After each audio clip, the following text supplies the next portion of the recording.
Pag niluto nyo to sa bahay at natikman nyo, nako hindi na po kayo bibili ng panghimagas na ganire sa labas at makikita nyo, kawali lang ang katapat niyan, murang-mura pa ang Ricardo. Bakit gagasta ka pa? Kaya mo namang gawin sa bahay.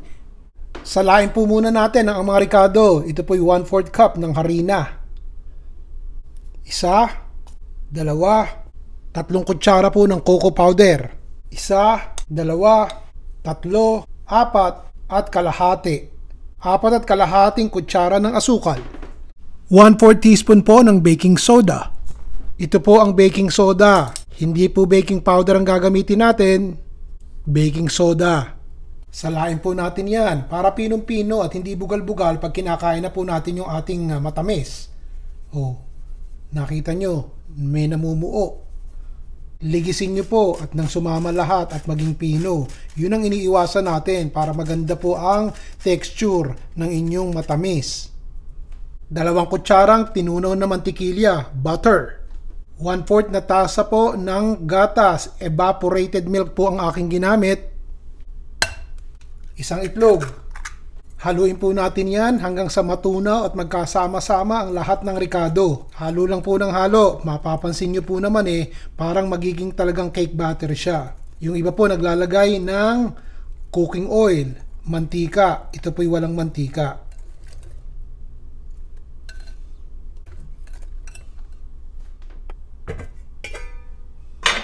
Ito po ang aking pinakamaliit na kawali. Ang sukat po nito ay 8 pulgada.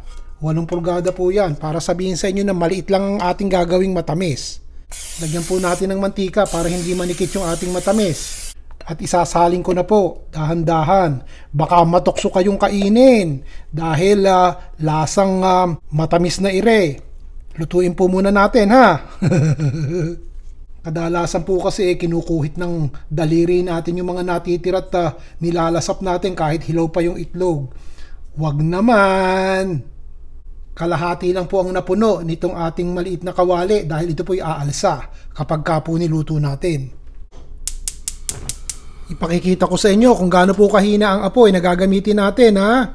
Talagang mahina lang po. Nakita nyo yun? Katitik na katitik lamang. Tsaka po natin ilalagay itong ating matamis. Takpan po natin at hayaan nating maluto. Narinig niyo po ba yon? Ito po'y 5 minuto. Tingnan po natin ha. Mahina lang ang apoy o hindi pa siya luto. Isasara ko po uli at hayaan po nating maluto pa siguro ng 2 minuto.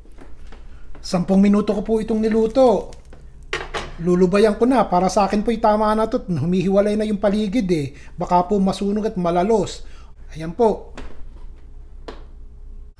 Ito naman po ang harapin natin. Lalagay ko po itong ating salaan para merong paglalagyan itong ating maliit na mangkok. Maglalagay po ako ng kalahating tasa ng tsokolate. Tutunawin po natin yan. Lagay natin din Lagyan po natin ng gatas kondensada. Kalahating lata ni Ria, maliit. Yun. Tapos tunawin po natin. Dahan-dahan lang ang paghahalo hanggang sa matunaw. Kaya ako po nilagyan ng salaan para meron po akong handle, hawakan din at hindi ko naman mahawakan to nako, mapapaso. Napakdot na nga ako Tignan nyo, nilagyan ko ng mantika dahil napakdot ako kanina. Sandaling-sandali lang po ito.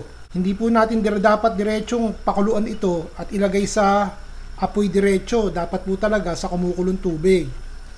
Huwag po kayong gagamit nung glass na mangkok o kaya naman yung ceramic at baka po mabiyak. Minsan ang nabiyak yung sa akin. So ang ginagamit ko po ito po yung ating maliit na mangkok pero lata. Tignan nyo, 2 o 3 minuto. Nakita nyo po ba? Makintab na siya at medyo tunaw na yung ating mga tsokolate. Kung gusto nyo pang dumiretso at talagang tuluyang matunaw yung tsokolate, halo pa rin po. Siya, titigil na po ako dito. 4 na minuto ko po itong hinalo ng hinalo Makintab na po yung ating tsokolate at tunaw na. Papatayin ko na po yung apoy at ito gagawin natin. Isasalin ko na po dito sa ating pinggan. Dahan-dahan lamang. Ayun. Ayos. Ibubuhos ko po dahan-dahan din sa ating matamis. Yan. Kahit po pawarde-warde. Basta matakpan ang inyong ginawang chocolate cake. Gaano po bang kalalaki ang gusto nyo? O hiwain nyo na at partihin nyo po ng maayos. Ating kapatid lamang ha. Ang mainam nito meron pong katapat na kape ito. O ano sabi ko sa inyo, pag natikman nyo po ito at ginawa nyo sa bahay, hindi na po kayo bibili sa labas. Mura na ang Ricardo at kawali lang po ang katapat. Ayos! Isa pa. Yun po ang sinasabi ko, kahit pa wardi-wardi, madalian nakagawa ng isang matamis. Pag ganun-ganun lamang. Tapos! Ayos po ba? Hanggang sa susunod. Si Ron Bilaro po.